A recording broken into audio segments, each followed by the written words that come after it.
Hello, it's Randi Rhodes. Here's a clip from our show, and go to randyrhodes.com for the whole thing and a podcast. Buy a stinking podcast.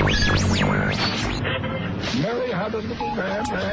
The fault. We believe that all men are created equal. To the magnificent mosaic that is America. From radio beacon to radio beacon. I have a dream today. Change has come to America. Believe me. Knock, knock.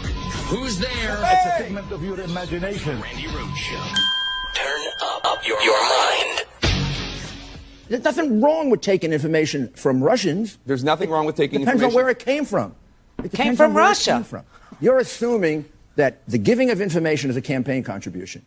You read the report carefully. Mm-hmm. The report says we can't conclude that because the law is pretty much against that. What?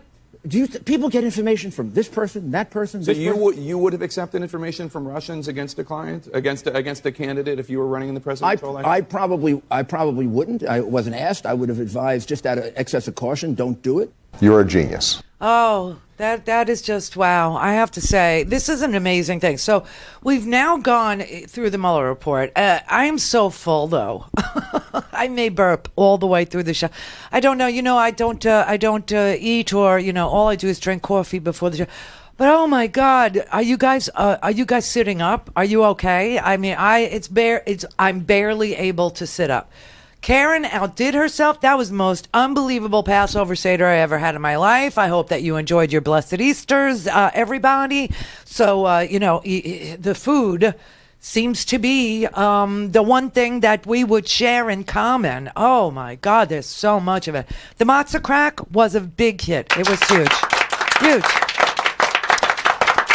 And I neglected to tell you in the Randi Rhodes After Hours podcast, one of the main ingredients in the crack. And that is you have to put nuts. You have to put nuts.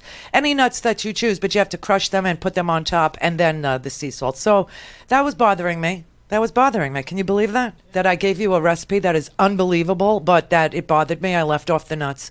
Well, nuts is, basically the topic here because this president and Rudy Giuliani and everybody around him are nuts. They are insane people. Rudy Giuliani sat on the Sunday shows and he tried to tell the American people, just remember, this is the evolution of the story. First, Trump is saying it didn't happen. He never talked to Russians. The Russian government didn't offer anything. And that they never had anything to do with the Russian government. They never took meetings. They never contacted Russians. Russians never contacted them. And now that the Mueller report is out, they have shifted into, from it didn't happen, into there's nothing wrong with it. Oh, God. So Rudy Giuliani literally sat on the TV yesterday saying that working in tandem with a hostile foreign power to get their guy elected is perfectly fine. And that tells you that that's exactly what Donald Trump did. And that's what the evidence tells us too. So this is just an amazing thing that America's mayor and our chief hero during the 9/11 is now nothing more than a shill for Donald Trump. And he would like for you to accept the notion that our elections should be, and have been opportunities for other countries to install leaders of their choosing. Let that sink in for a brief moment. Just roll that over in your head, that America is no longer American. America belongs to not just the lizard people like the Sheldon Adelsons of the world. Oh, no. Not just the giant donors like the Koch brothers. No. America now belongs to any hostile foreign power with a really good intelligence apparatus. And that they will be picking for you the person they believe is best for us. That is a sick proposition, and I cannot accept it. I am so sorry. It's not even about money anymore, because one of the reasons why, the reason why Mueller never charged Donald Trump or Donald Trump Jr. With cooperating with the Russians is because he was, first of all, Donald Trump Jr., this Mueller report is really, it's a doozy. It's hair-raising when you read it. It's absolutely hair-raising, I have to say. It makes me weep. It really does. Because it seems to me Mueller wasn't done. Just Want to get that on the record. It seems to me like Mueller had some time constraint that nobody knows about. Seems to me that this is the reason why he didn't pursue interviewing the president. Also, he wasn't able to interview Donald Trump Jr. Did you know that? Yeah. Donald Trump Jr. was not subpoenaed to be interviewed. And the big question I had going into the reading of this 448 pages, 36 of them totally redacted. So, it was less than 448. But okay, is because something after the reason why Mueller didn't subpoena Jr. is redacted.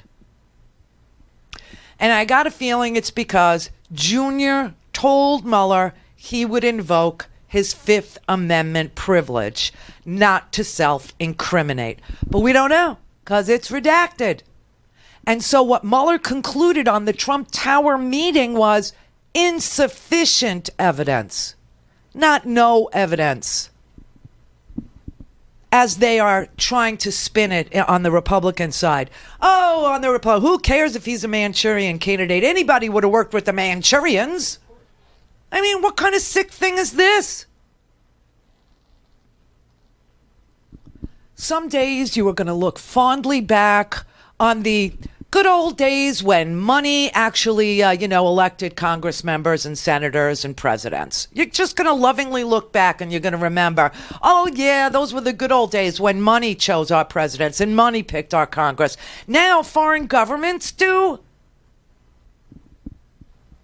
Why even begin in Iowa? Why even begin in New Hampshire? Just let's go to, Moscow. Let's hold the caucuses in Riyadh. I hear Tel Aviv is lovely this time of year. And what about Beijing, everybody? What about Beijing? Our presidents are not elected anymore. They are installed. Trump was placed in the Oval Office by Vladimir Putin, and he is the first internationally installed president in U.S. history, and our job is to make sure he's the last. Or else everything I just told you will be looked back as, oh, remember when? We are at a momentous moment in the history of the United States of America, and you have politics getting in the way of the law. You have we have to leave politics behind and do something to make sure that this never, ever can happen ever again. Because remember that Putin told Jr. that this was the Russian government's support for his father's election. And that's what that meeting in Trump Tower was about. And Jr. would not testify. Jr. wasn't subpoenaed because typically if you're going to invoke your Fifth Amendment privilege and you tell that to a prosecutor, they won't subpoena you. And so that's what happened there. And so we didn't get his testimony. And so, here we are stuck having to investigate ourselves and bring Trump Jr. in front of Congress to take his fifth so everybody can see that he's going to invoke the fifth. And the same with the president of the United States, who was never, ever interviewed. He wasn't interviewed, and some camps think that Donald Trump wasn't subpoenaed, A, because Mueller had some sort of a time constraint. He had a deadline that we're not aware of, that perhaps Bill Barr told him, you're done on this day, and that's it. And then if you're not, we're done, we're going to rescind, we're going to close down the office. Bill Barr. That's the first reason, I think, that the president wasn't subpoenaed, because when Mueller writes in this report about why he wasn't subpoenaed, he said, we made the decision in view of the substantial delay that such an investigative step would likely produce at a late stage in our investigation. Late stage? Why was it a late stage? Because there had to have been a deadline that was given to him. He also believed that he had proved obstruction, because he said, we also assessed that based on the significant body of evidence we had already obtained of the president's actions and his public and private statements describing or explaining those actions, we had sufficient evidence. So he believes the president obstructed justice. And that could be another reason. But the thing that really freaks me out is that they were all going to invoke their Fifth Amendment. And that's what Mueller says. And he says that about the conspiracy, about how he couldn't get to proof beyond a reasonable doubt. people lied and people destroyed and people used encrypted apps. All things Randi at RandiRhodes.com. Go for launch. Speaking truth to power, the Randi Rhodes Show. Would you denounce what happened in 2016, and would you warn him to never do it again? So let me just say that we have two thoughts. You have groups that are wondering why the FBI never took the server. Haven't they taken the server? Hillary's server. Why was the FBI told to leave the office of the Democratic National Committee? I've been wondering that. I've been asking that for months and months, and I've been tweeting it out and calling it out on social media. Where is the server? I want to know, where is the server, and what is the server saying? They said they think it's Russia. I have President Putin. He just said it's not Russia. I will say this. I don't see any reason why it would be. I have confidence in both parties. What happened to the servers of the Pakistani gentlemen that worked on the DNC? Where are those servers? They're missing. Where are they? What happened to Hillary Clinton's emails? I think in Russia they wouldn't be gone so easily. I think it's a disgrace that we can't get Hillary Clinton's 33,000 emails. So I have great confidence in my intelligence people, but I will tell you that President Putin was extremely strong and powerful in his denial today. And what he did is an incredible offer. He offered to have the people working on the case come and work with their investigators with respect to the 12 people. I believe that Russia is a democratic state. And I hope you're not denying this right to your own country. You're not denying that United States is democracy. Then the final conclusion in this kind of a dispute can only be delivered by a trial. Does the Russian government have any compromising material on President Trump or his family? When President Trump visited Moscow back then, I didn't even know that he was in Moscow. Well, please just disregard these issues and don't think about this anymore again. Okay, and that's a lie because obviously Putin sent Donald Trump a gift when he was in Russia for the Miss Universe pageant in 2013. So that, I mean, these two men are extraordinarily authoritarian dictators, and they don't believe in the rule of law, and they lie. That is just a fact. So here you have the Giuliani-Trump model where our presidents are no longer elected. They are installed by a foreign government with a super good, efficient intelligence network deployed against the United States. Holy crap, let that sink in. And so we are at this monumentous, decision here. We are to impeach or not to impeach. That is the question. That is the question, everybody, whether 'tis nobler in the mind to suffer the slings and arrows of outrageous Donald Trump or to draw up articles of impeachment. I mean, Hamlet dithered so long that everybody died. That's where that comes from. So, honestly, I don't know what to tell you. I will say Nancy Pelosi put out a statement this morning. They're having a conference call in about 25 minutes, the Democrats are, to discuss the way forward, to figure out what to do. She wrote, Dear Democratic colleague, as you know, last Thursday's release of the redacted Mueller report has caused a public outcry for truth and accountability. Damn right. Since its release, our committees of jurisdiction and their staffs have spent the holiday weekend reviewing its contents. Our country is well served by the exceptional leadership of our chairs to seek the truth for the American people. So far, so good. While we do not have the full report and the underlying exhibits, including the grand jury testimony, which has to be off the hook, man. I mean, Don McGahn alone, that's got to be like, woo! Because you know what Don McGahn was saying? You know what everybody in the Trump administration at the time was saying? The John Kellys of the world, the McGahns of the world. They were saying that whatever the commander-in-chief would order them to do, they would then leave the room and discuss whether or not to follow our commander-in-chief's orders. Now, if you were in the military, oh my God, you'd be in the brig. You would be either booted out or you would be put on trial and jailed for defying an order, unless the order was illegal. And so they must have thought that the president's orders were so illegal that they could not and should not follow them. That is the only deduction. That is the only conclusion that would save them from, being hung as traitors. Literally. Oh, wow. So that fact alone. All right. And then she says, as to Mueller's conclusion regarding Russian interference in our elections, the House Democrats have led the way to strengthen our democracy with the early passage of H.R. 1. Now, she is right about that. H.R. 1 is the For the People Act, and it addresses all of the election protection that you would want. It has ethics reform in it. It's got voting rights protection in it. It's got all kinds of, money obligate, you have to disclose and you can't give more than this. And it's really to clean up all of this that transpired. Now, the House has passed it.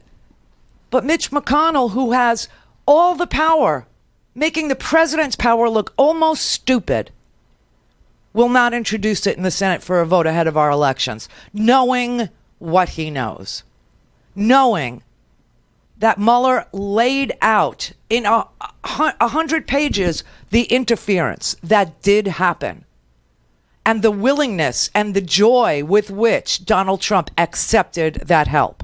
That's crazy. That's crazy, and that indicates that the law needs to be strengthened so that it's not a close call. And that's what H.R. 1 was all about. She said, we continue to urge our Senate colleagues to take up these reforms.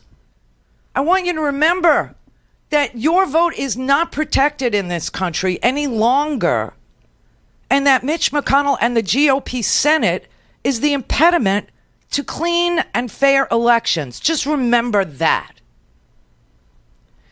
She says, in the light of the president's defenders arguing in defense of receiving and weaponizing stolen emails, we continue to press our Republican House counterparts to take up our pledge and refuse to use stolen, hacked, or falsified information in campaigns because the American people deserve an honest debate. Can you believe we're here? Can you believe that the Republican House and the Republican Senate will not agree not to use foreign intelligence operations in elections? What kind of new swill is this? This is a fresh hell that we're facing.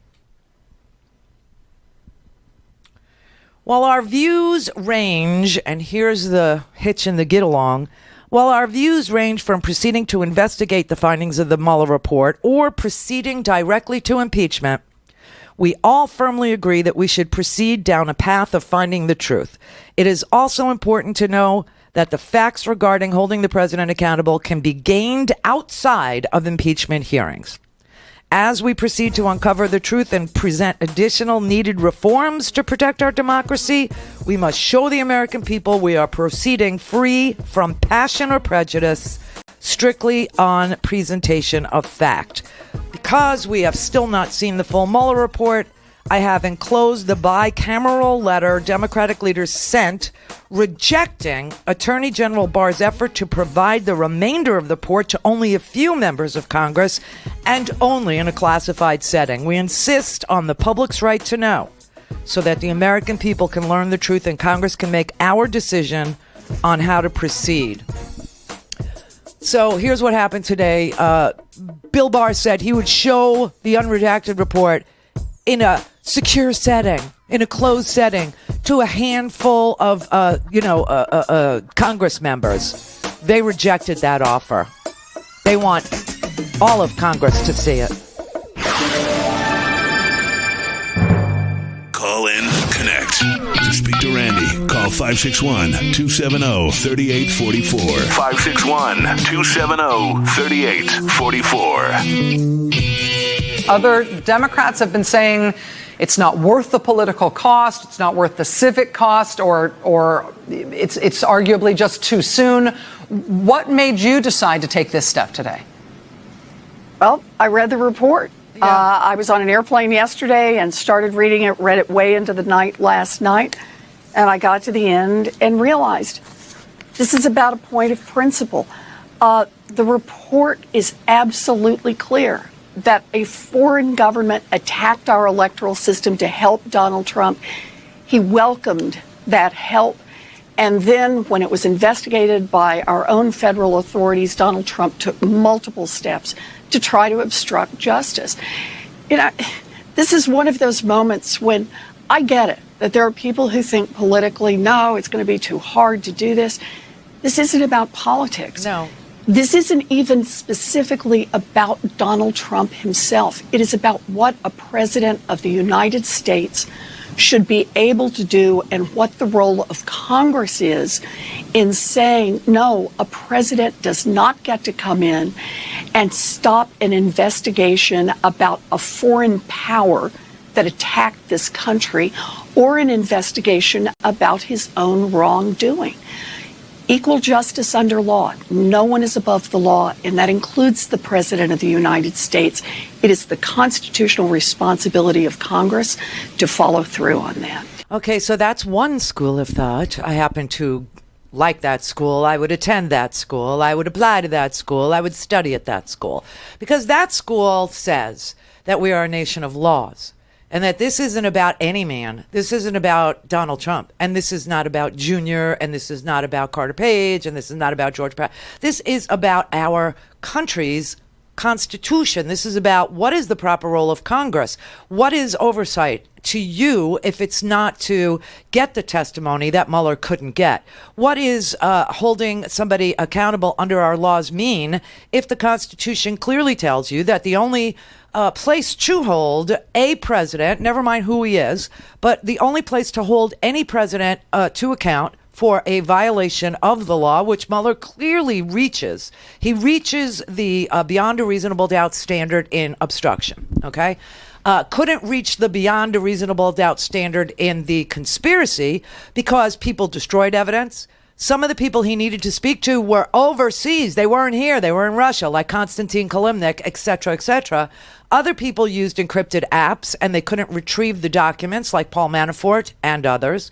And some of them would invoke their Fifth Amendment privileges. So you have destruction of evidence. You have people, staying outside the jurisdiction of the United States whose testimony could not be gotten. You have people using encrypted apps that don't retain the documentation. And you have people lying to Congress and lying to the special counsel so that his investigation was impeded. Now, isn't it time that Congress actually called the president to testify? Isn't it time that Congress actually calls Mueller to testify? What time is it if it's not that time? So that there is one school of thought. And then there's the other school of thought. The equivocal school of thought.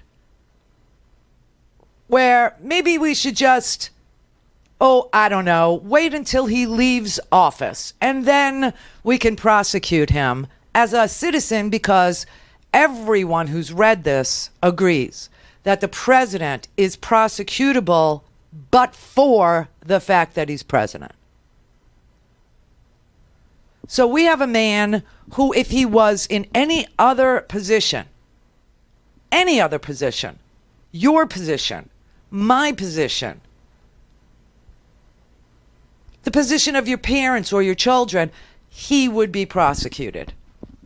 But for being president, you cannot prosecute him. The Mueller view, it seems to me, if you look at the document, is that they absolutely believe there is a potential viable prosecution once Donald Trump leaves office. I mean, he says in great particularity that although you cannot prosecute a sitting president under the OLC interpretation, we are nonetheless preserving evidence while memories are fresh and documents are available, because a president, once he leaves office, can be charged with crimes committed while in office. I don't think it could be more clear. Whether or not a prosecutor will seek to do it and whether or not there will be viable defenses, I don't know. But the position of the Mueller team, to me, is clearly the case. They think there's future legal jeopardy. So the statement that Donald Trump will die in jail, which is something I've said before, still holds true to this day. And that is who the president of the United States is. We have a commander-in-chief whose orders are blatantly ignored by his cabinet members because they believe what they've been ordered to do are illegal orders and that they should not be followed. So this goes way back to when Harry Reid was, the minority leader in the Senate, and Donald Trump was going to be the Republican nominee, and he was going to get intelligence briefings. And this so worried the Senate that Harry Reid said, give him fake briefings. What does that even mean? It means they'll tell him stuff. He won't know the difference.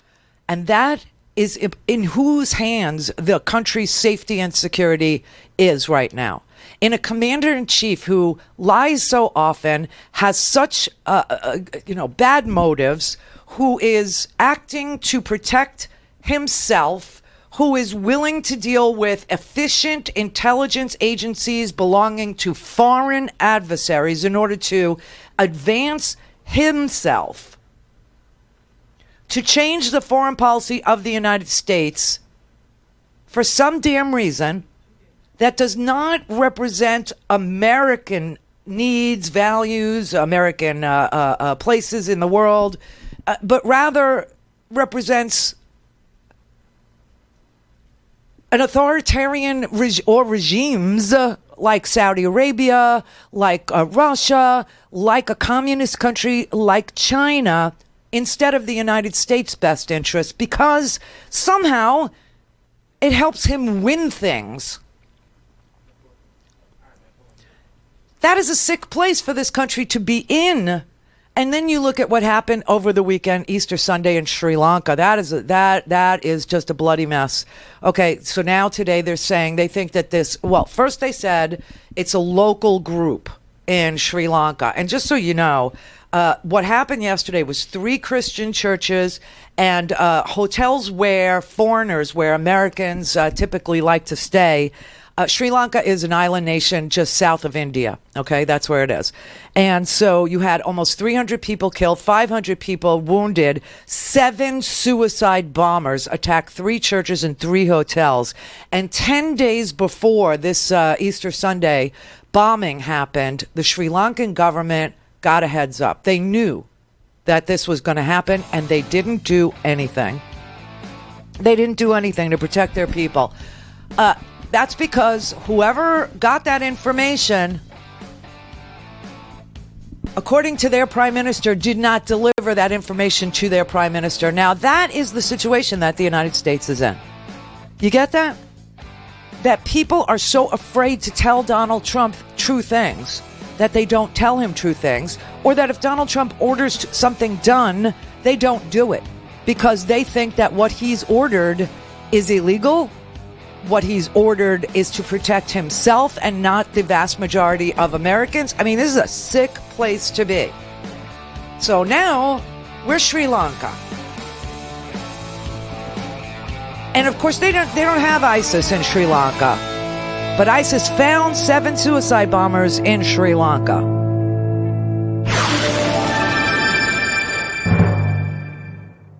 Randi Rhodes Show is live on RandiRhodes.com and the free Progressive Voices app for Android and iOS. Visit the App Store or ProgressiveVoices.com now. Mueller had some of the most accomplished criminal appellate lawyers in the country on his team. They would have been in a really good position to calibrate just how long it would take them to appeal the president's refusal to testify pursuant to a subpoena. We know he would have refused. And they could have also assessed the likelihood that they would have won in the Supreme Court. They decided not to pursue it, but I don't think it was because, as some folks have suggested, they wimped out in this fight. I think as they were acquiring evidence along the way on obstruction, at some point they realized that even though they weren't going to make this binary choice that prosecutors make, indict or not indict, that even though they were on a different path, they realized that they had enough evidence to prove obstruction charges against the president. They realized that they did not need to have the president of the United States come in for an interview, and that interview might not have produced results. It could have been this painful excursion with Trump asserting the Fifth Amendment. That's not a good look for a sitting president, but he could have done that. There would have been delay. There would have been controversy. And Mueller, as you read this report, is very confident that he had evidence on at least a couple of these different obstruction counts. And yet, and this is the core question, Joyce. The core question, now that we've seen already the spin and the echoes and the smoke and the bar of it all, would Mueller have done a better job if he would have at least forced Donald Trump to come into a room and say, I invoke the Fifth on the grounds that my answer may incriminate me? Would that alone in this world have helped land it? Yes or no to both of you before I fit in a break. Joyce. You know, Mueller made the calculation that it wouldn't, and I'm inclined to trust him.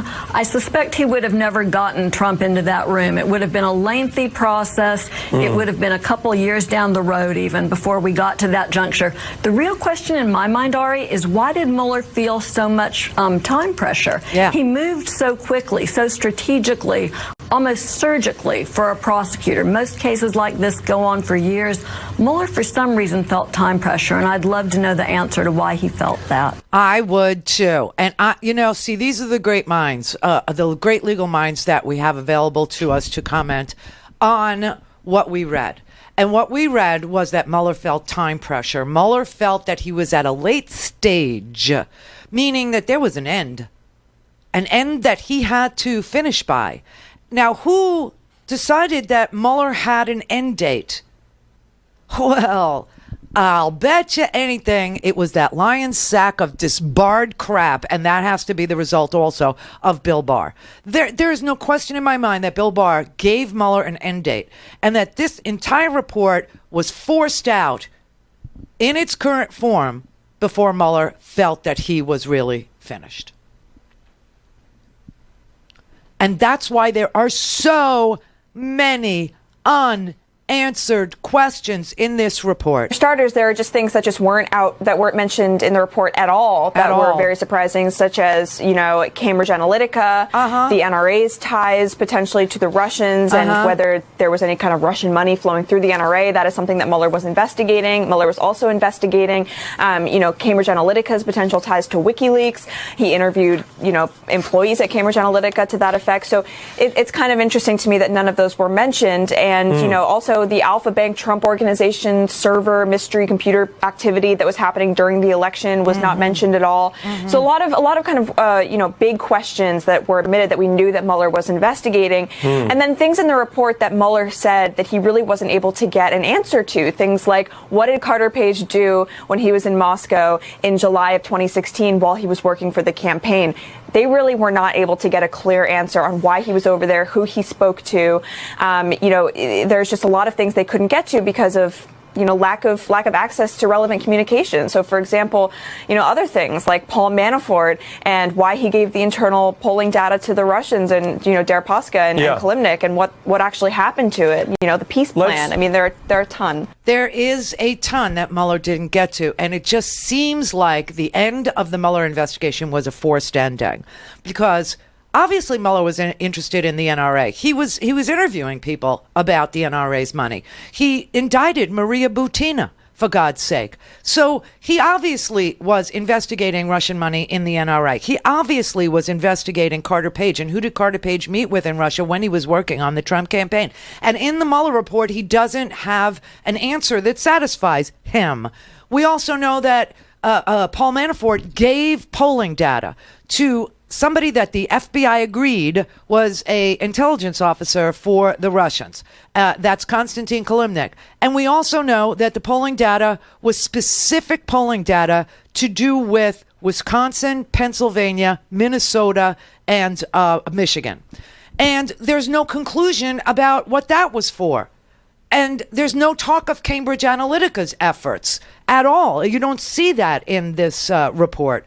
There's so much missing, and it just seems like this was a premature conclusion to an investigation at the behest of Bill Barr. It's just a suspicion I have, and we won't know unless Mueller is called to testify and somebody asks him whether or not he was completely done or whether or not he was told he was done. Michael and Boca. Randy. Yes. Heavens to Murgatroyd, for the love of Pete Diesel. Would somebody please stopping the conversation after a Republican says, oh, you better not impeach Trump. Remember what happened to Bill Clinton. Let's stop saying remember and let's remember. Shall we? So what happened in 2000, Randy? Who won that election? Yeah.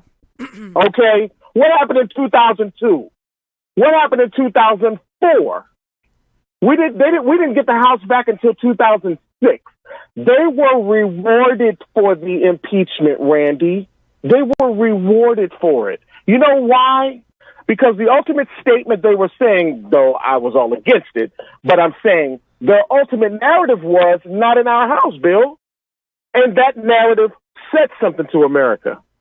But this has nothing to do with Bill Clinton. The reason why Bill... I know that. Okay, I agree. I'm just talking principally. Let's just tell people who don't remember.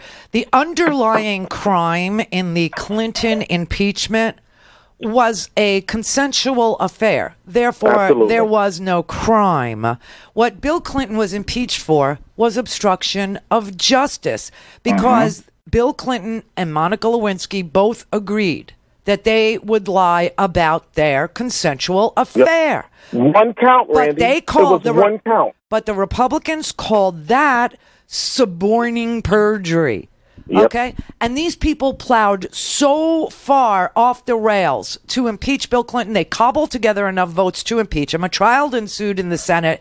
And while that trial was going on, the American public rejected the Republican notion that Bill Clinton should be removed. And his approval rating went up to like 68%. Correct. So this is what Democrats and Republicans keep in vote. Remember Bill Clinton?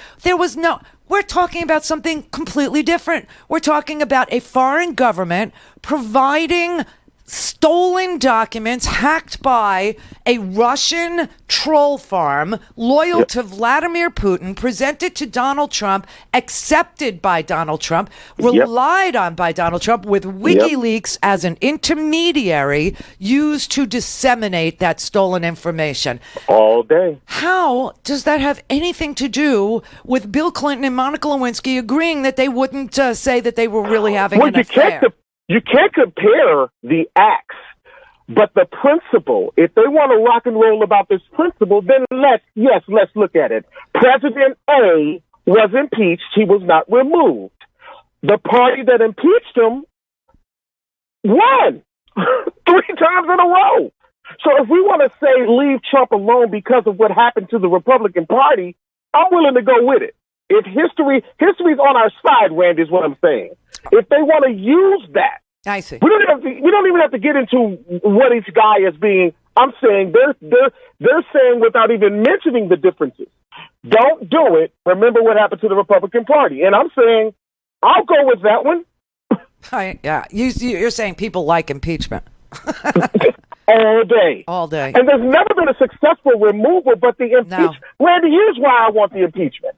Well, Richard Nixon's Article 1 was obstruction of justice, and he resigned because back then the Republicans had some sort of integrity. Yes. So. And Randy, we have to tell the world that this is not normal, that we don't just give this another bite at the election apple. Plus, we can't trust the motherfucking elections anyway. Well, here's what I want people to understand. This has absolutely nothing to do with politics. This has to do with the rule of law. And what you have now is 1,892,643 Democratic candidates who will all be in a town hall tonight on CNN starting at 7 o'clock, then 8 o'clock, then 9 o'clock, then 10 o'clock, then 11 o'clock, right? And they're all going to be asked about this, and they better have an unequivocal answer. Because right now there is conspicuous silence and equivocation on the part of Buttigieg and Kamala Harris, etc., etc. Mary had a little man. The fault. We believe that all men are created equal. To the magnificent mosaic that is America. From radio beacon to radio beacon. I have a dream today. Change has come to America. Believe me. Knock, knock. Who's there? It's a figment of your imagination. Randi Rhodes Show. Turn up your mind. The biggest headline is that the report makes the case the president tried to collude and makes a detailed case of how he tried to obstruct. On collusion, which Mueller's report says the president himself told the campaign he knew about upcoming WikiLeaks releases. He sought updates about them. The campaign planned a communication strategy around them. The campaign was also receptive to Russian offers of assistance, some tied directly to the government. So just let all that sink in. Yeah. The president and his team did not commit the hacking crime, but they cheered it on and they amplified its reach. Then Mueller lays out a heck of a lot of evidence that the president tried to obstruct the investigation into Russian interference. Mueller says President Trump tried to influence the investigation and had a clear motive to do so. He lays out evidence that the president tried to curtail it, tried to control it, and ultimately tried to end it. Then there's this head-turning line, quote, "The president's efforts to influence the investigation were mostly unsuccessful, but that is largely because the persons who surrounded the president declined to carry out orders or accede to his requests." Give him fake briefings. What does that even mean? It means they'll tell him stuff. He won't know the difference. Exactly. And that is who we have as a president of the United States. Somebody who gives orders that his own cabinet cannot, will not, and do not follow. That is incredible lack of leadership. That is incredible lack of trust. That is a country in chaos. And that is us. That is where we're at. Now, the House Judiciary Committee, Gerald Nadler, just subpoenaed the former counsel, the White House counsel, Don McGahn, which is interesting because, here, May 2nd, we know Bill Barr has to testify. We don't know when Mueller will testify. We don't even know if they've subpoenaed Mueller yet. But we do know that a subpoena went out for the entire unredacted Mueller report, that the Democrats were offered a chance to have some hand-picked leaders of the House and Senate go to a secure location, and only those hand-picked people would be able to view the unredacted version. Nancy Pelosi has decided to reject that offer and instead say that Congress's role is to do the redactions, meaning they should get the entire unredacted report, and then they should decide what the public cannot see because of sources and methods, or and then they should go to the court and tell the court that there is a national interest in seeing the 6E material, the grand jury material, make that case, win that case, and then release the Mueller report in its entirety, minus any intelligence sources and methods that may have been included, which are very few and far between, I have to say. And the reason why they're very few and far between, the intelligence sources and methods of redactions, is because this was not a counterintelligence report. In fact, the next person that I would subpoena would be Christopher Wray, the FBI director. Do you know why? In the Mueller report, clearly, Mueller says he is not doing the counterintelligence portion. That the counterintelligence portion, meaning the question of whether or not Donald Trump is compromised by a foreign government, was never answered in Mueller's report. Mueller only looked at it from a criminal law perspective. And he began on page 1 by saying the president can't be indicted. And he ended on page 448 by saying the president cannot be indicted, and the role to hold the president criminally accountable belongs in Congress.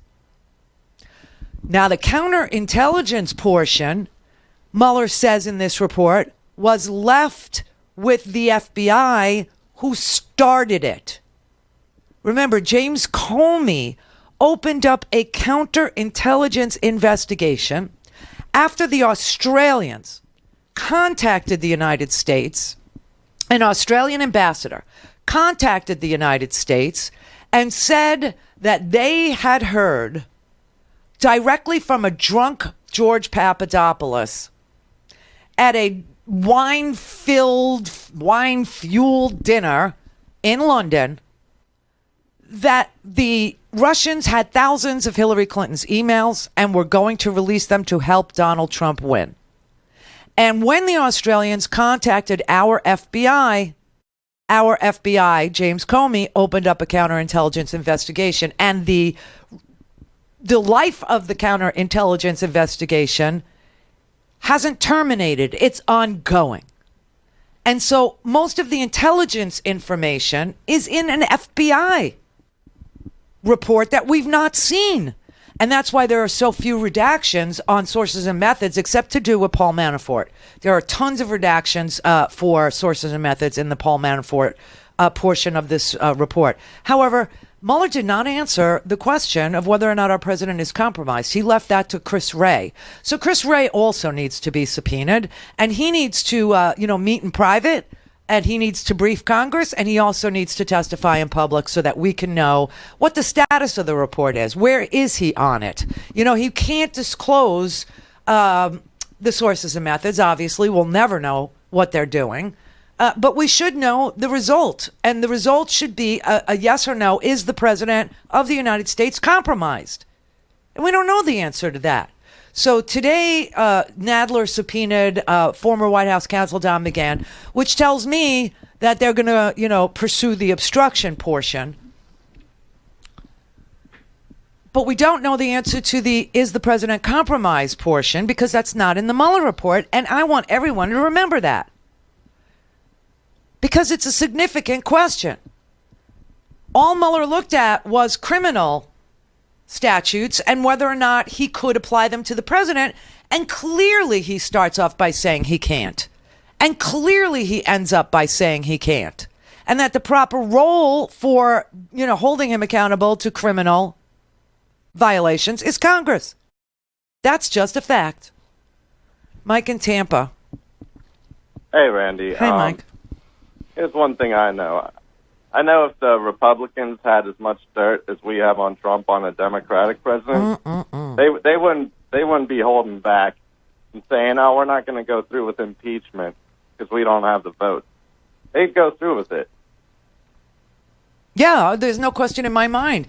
And the American people do like strong and wrong, and that's all the Republicans have. But what's wrong with strong and correct?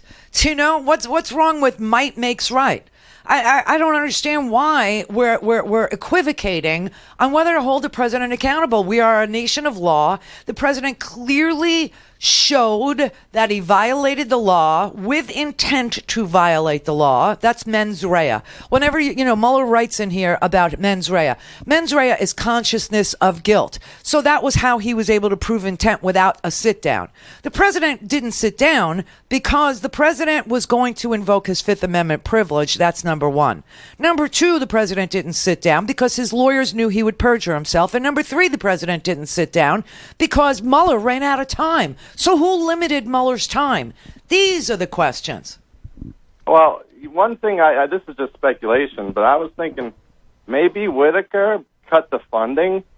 No, and then he didn't. No? No, because we would know that. Okay. No. Okay. Well, really, this isn't really about politics. It isn't. I think it's about standards, because I can't go to work and behave however the hell I want and keep my job, and neither should Trump. It's beyond that. That man has the national security of the United States in his care. And obviously the people around him will not execute on his orders because they don't believe, A, that that's true, and B, they think that the stuff he asks them to do is illegal and they will not follow through on illegal orders. And that is just a sad, sad state of affairs when you consider that you just saw like 800 people injured or dead from a bombing. And it's because the Prime Minister of Sri Lanka wasn't given the intelligence that they had because they didn't trust him.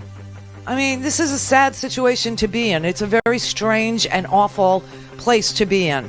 And like I said, tonight, CNN's going to have town halls beginning at 7 o'clock. Klobuchar, Warren, Sanders, Kamala Harris, and Buttigieg.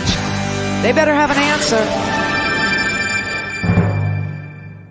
Call in, connect. To speak to Randy, call 561-270-3844. 561-270-3844. If you could see into the future and that's how it would go, the House says yes, Senate says no, would you still think that it was the right thing to do for the country and that it was a worthy use of resources and time? Yes, I would. Me too. I think that each person has to stand up and be counted in a democracy. I think that's why we're elected to the House and to the Senate. And there are times when it's beyond politics, when it is a point of principle, to stand up and say, no president can do this. Because it matters not just for this president, it matters for the next president and the president after that and the president after that. You know, I get it.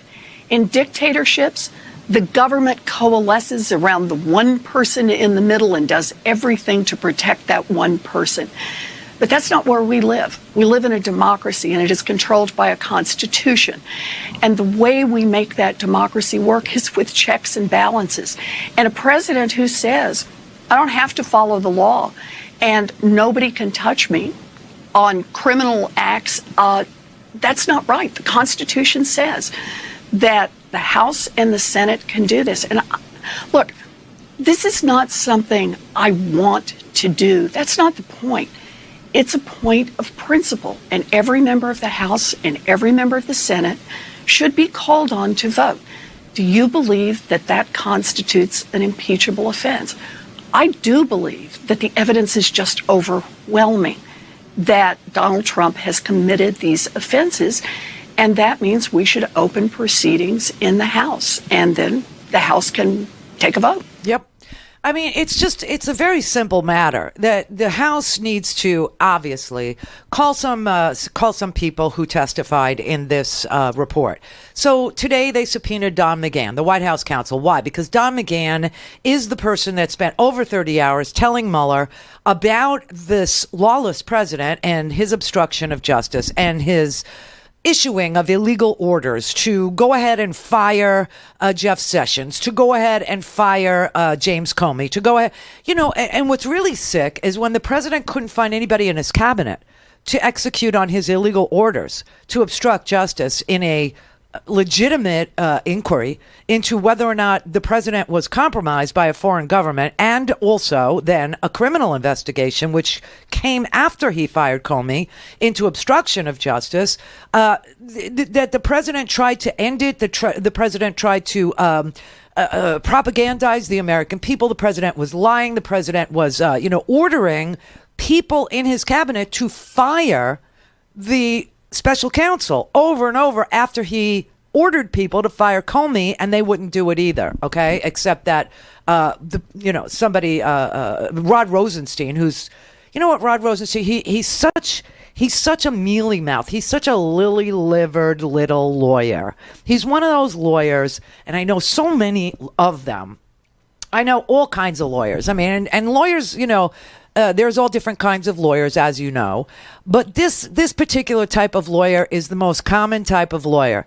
This is the lily-livered, lying lawyer. This is the one that says, any way the wind blows doesn't really matter to me. I can make an argument on any side of any issue. I have no principles. I have no guiding light. I can twist the law. I can bend the law. I can make it bend towards justice, or I can make it bend towards you. That's Rod.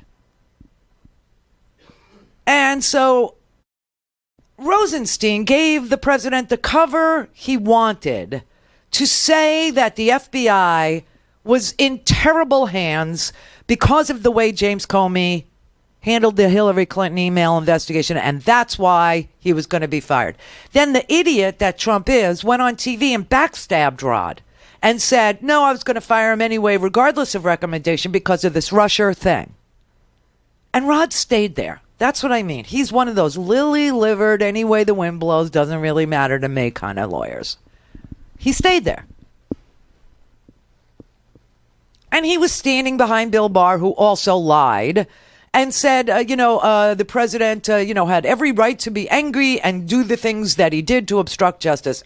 No, anger is a symptom of obstruction. It is not a reason to do obstruction. It's a mens rea. It's the sign of a guilty mind.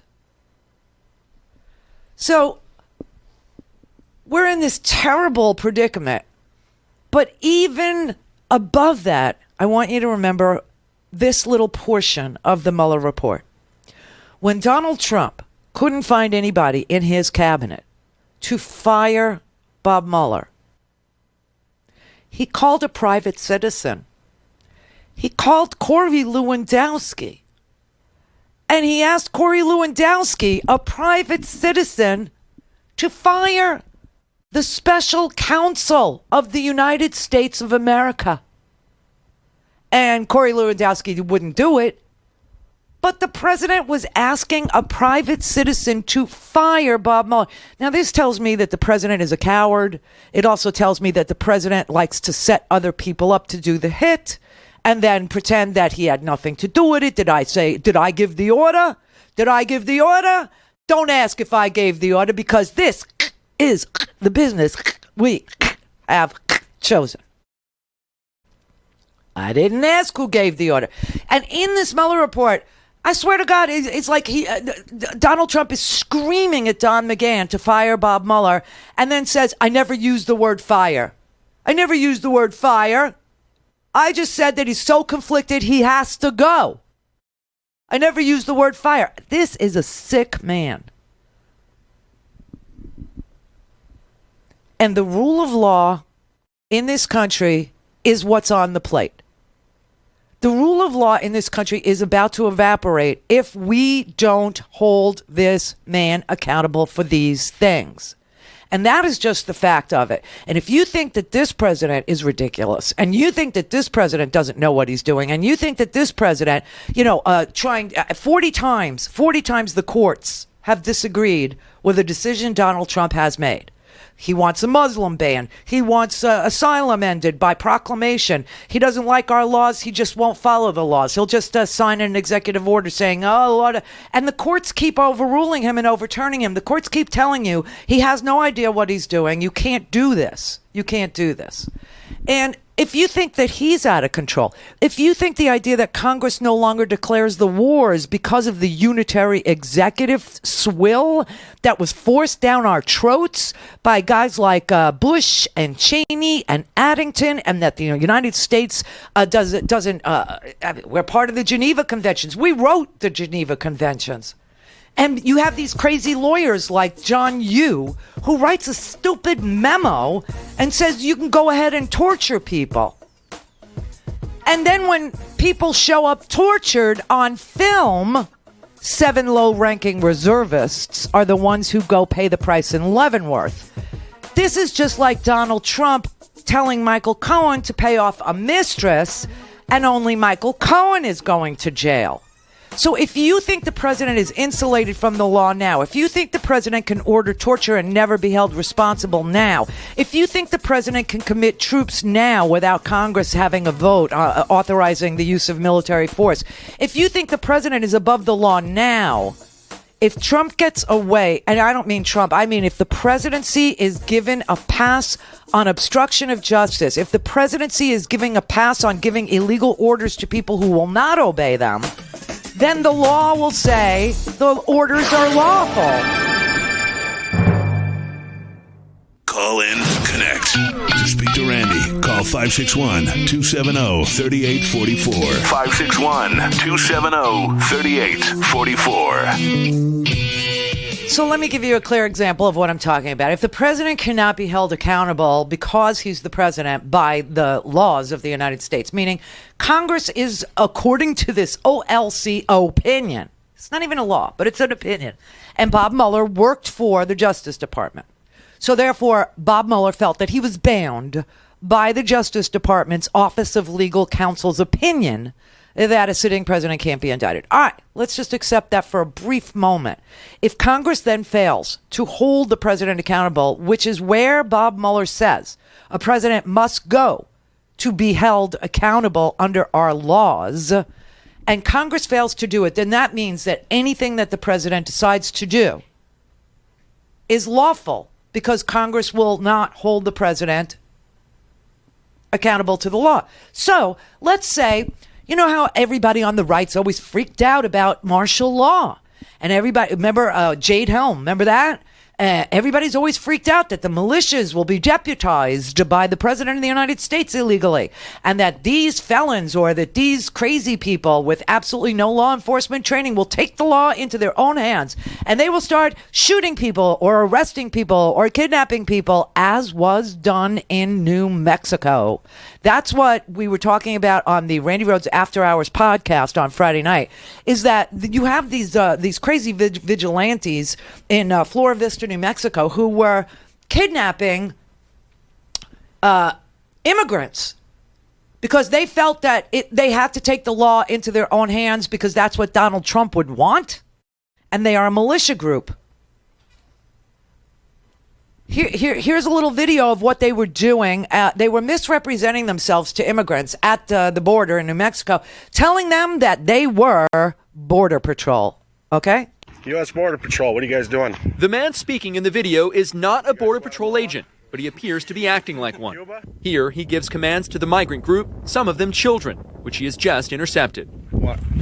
Yep. There you go. The clips were posted to the Facebook page of Jim Benvey, a member of the United Constitutional Patriots, a militia group based along the New Mexico border. Oh, we don't work well with Border Patrol, by the way, just so you guys know that. That's the media. They describe themselves as concerned citizens, helping to keep America safe, plugging the holes, they say, for the U.S. Border Patrol. That Border Patrol is tied up, so if we weren't here right now, they could be bringing in busloads, dropping them over here, and running up the hill. The group's actions have drawn swift condemnation from the American Civil Liberties Union and others who have equated the group's actions to kidnapping. This is exactly why we don't let private citizens enforce the laws of our country. This is an act of vigilantism, and we need federal, local, and state authorities stepping in as quickly as possible. They've asked federal, state, and local law enforcement to investigate. In a statement to CNN, a spokesman for the New Mexico governor's office said this about the militia group. They have absolutely not been authorized by our office or any other. We are actively working with the Attorney General's office, state police, and local police to determine what has gone on and what can and will be done. That migrant families might be menaced or threatened in any way, shape, or form is completely unacceptable. CNN has been unable to independently verify when and where the clips were shot. We made several attempts to reach the United Constitutional Patriots and Jim Benvey. They did not reply. Okay, so they kidnapped 300 people in New Mexico, and the leader of the New Mexico militia that has been doing this, okay, has now told the FBI, a man named Larry Mitchell Hopkins, he's 69 years old. He was arrested on Saturday on suspicion of being a felon in possession of a firearm and ammunition, and made an initial appearance at the federal court in Las Cruces, New Mexico today.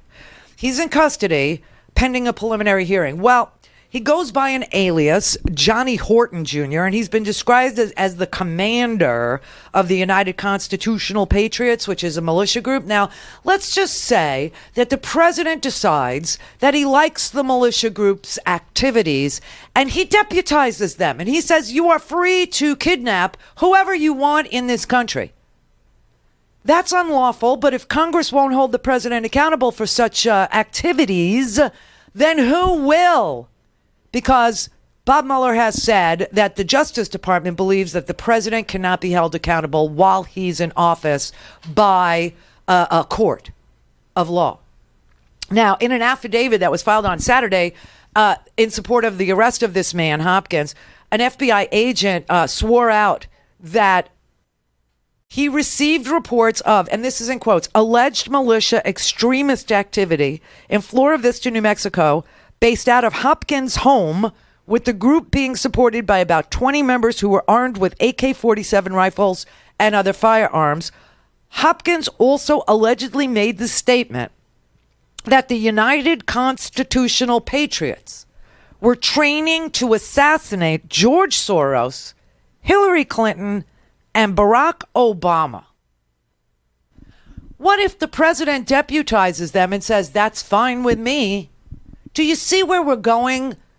Do you understand that this conclusion that a president can't be held accountable while he's the president is A, the wrong rule to be following, and B, that if it's true that Congress is the only place that can hold the president accountable, then Congress must stop this lawless man now?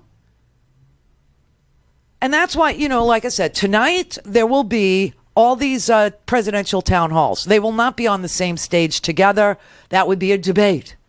These are town halls where each of the candidates will get a chance to answer questions from the audience. It'll be on CNN, and it starts at 7 Eastern time. The first person, it will be Amy Klobuchar, kind of a moderate there, and Amy Klobuchar will answer questions, followed by at 8 o'clock, Elizabeth Warren. Elizabeth Warren is the only person who has come out fully and squarely in the camp of this is not about a person. It's about the Constitution. It's about the presidency, which has been destroyed by the man who's occupying that. Now, he will not be there forever because he's old, because he may not leave on his own accord, but he's old. So he will not be there forever. That's just a fact. But she is the only candidate so far who has come out squarely in the corner of the constitutional authority that Congress must use. And that is to have an impeachment hearing to find out if the president needs to be indicted, which is an impeachment. 9 o'clock is Bernie Sanders. 10 o'clock is Kamala Harris. Now, Kamala Harris, as you know, is a prosecutor. She will have a clear idea of what the law requires. I'm interested to hear what she thinks the Constitution requires, because her interpretation of the Constitution is worth hearing and worth knowing. And then at 11 o'clock, Pete Buttigieg will be having his town hall. So 7 o'clock Klobuchar, 8 o'clock Warren, 9 o'clock Bernie.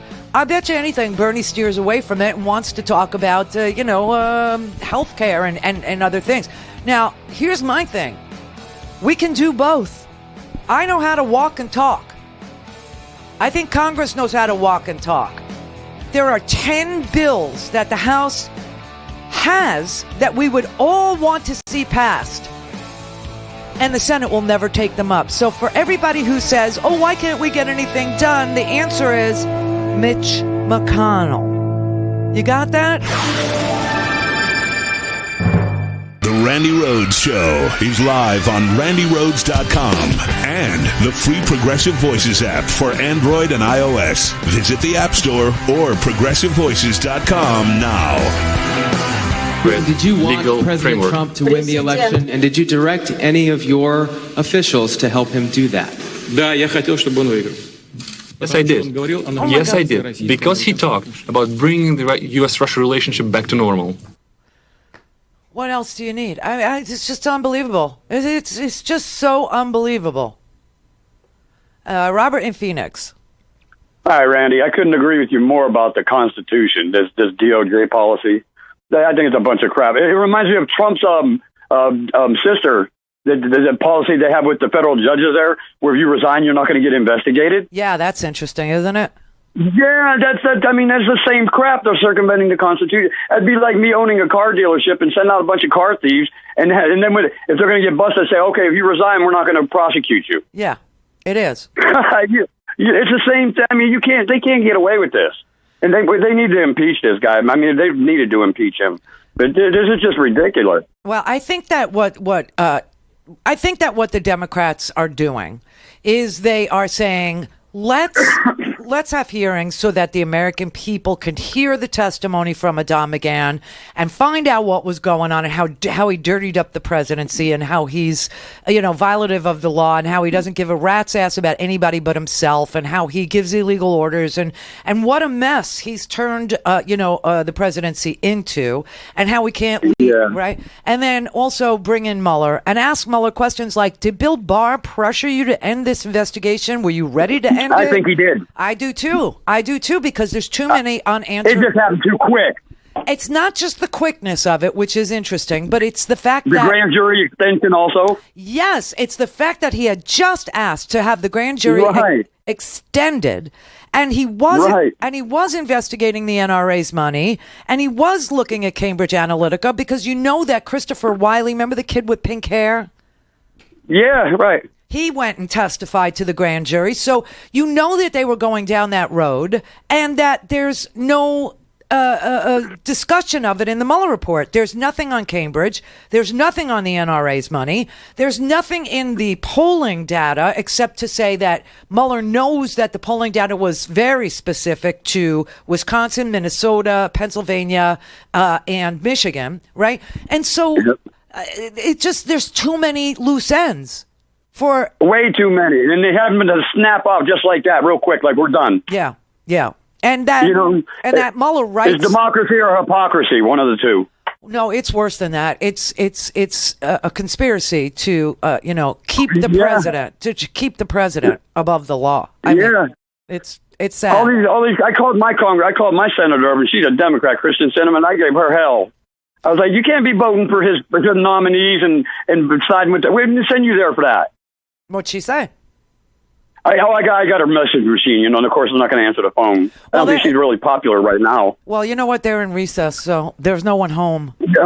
But she's been too damn quiet anyway. Well, you know what I would do if I were you? I'd call her local office in Phoenix or wherever her Senate office is. That's what I did. That's where I called down there. Okay, good. I got the answer machine. Yeah, good. I'll keep calling, though. Yeah, you do. Yeah, because I'm not happy with her. I'm like, babe, I'll do everything I can to make sure you don't get elected again, because we didn't send you there to do this. It's the same. We wanted to change. You're not a change. So everybody should call their congressman and tell them.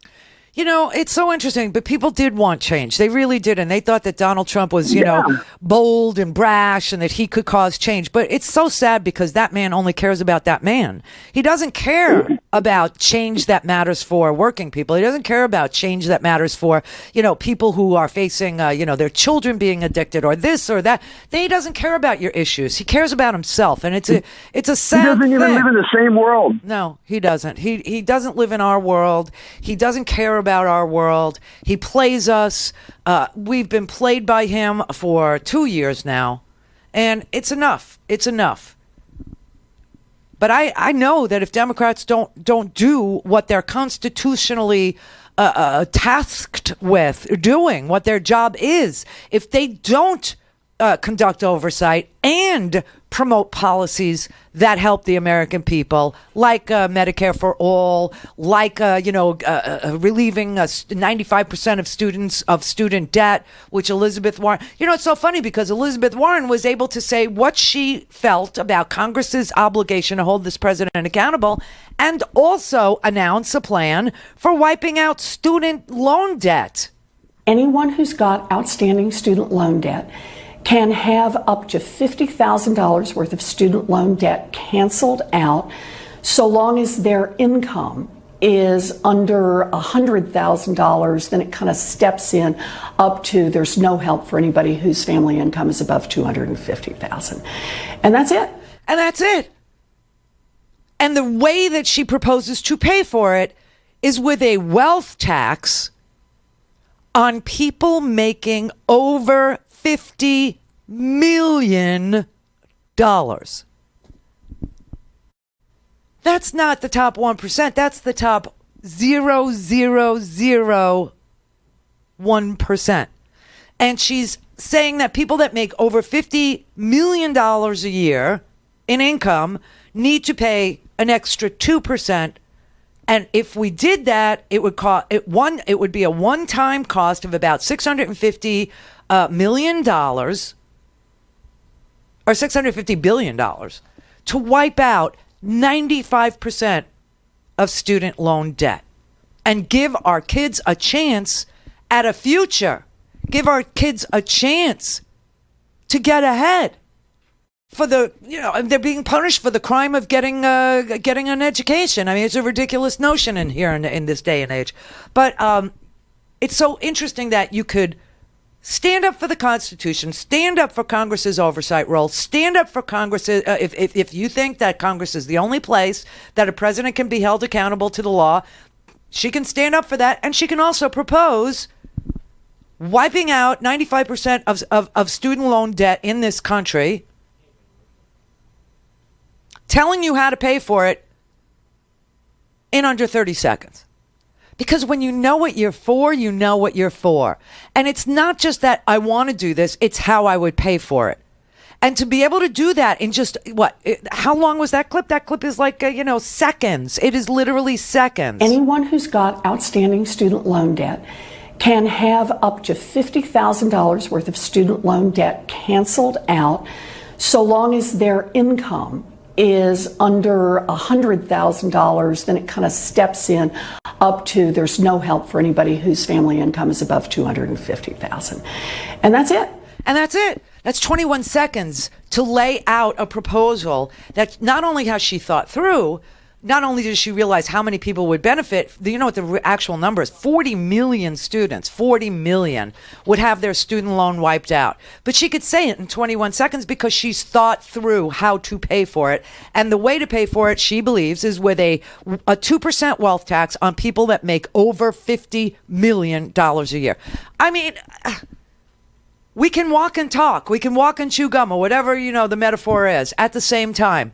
But you do not give Congress a pass on their constitutional duty as a co-equal branch of government when clearly the special counsel actually says there is no doubt at all that the president obstructed justice. Steve in Vermont. Hey, Randy. Hey. So I got a quick question. I know we're right at the end, but so the two options, you have Pripahara and he had said that take care of him when he gets out of office. And then the other option was impeach him. So I still remember the Nixon era, and what happened was Nixon got pardoned when Ford came in. Is that, I mean, what do we do? Yeah, so that's my question to you. Is if we go Pripahara, his method, we run the risk of a pardon, and does that pardon him from everything? Yeah, I mean, if you replace Donald Trump with a different Republican president, then the Republican Party will pressure that Republican president to issue a pardon for Donald Trump to save the party, right? And that's what happened. Right. And also, you know, Reagan and Bush, when that went from Republican to Republican, there was a special counsel, there was an independent counsel, his name was Lawrence Walsh, and he had proven that Ronald Reagan sold tow missiles to the Iranians, laundered the money through Saudi Arabia, and then increased the value of the money by selling drugs, by bringing drugs up from Central America to Compton, right? And, you know, for, HW, it was Bill Barr, actually, who was the Attorney General, recommended that they pardon Caspar Weinberger, who had the evidence to, indict Reagan. Okay? So, yes, if you elected another Republican president after Trump, that Republican president would pardon Trump.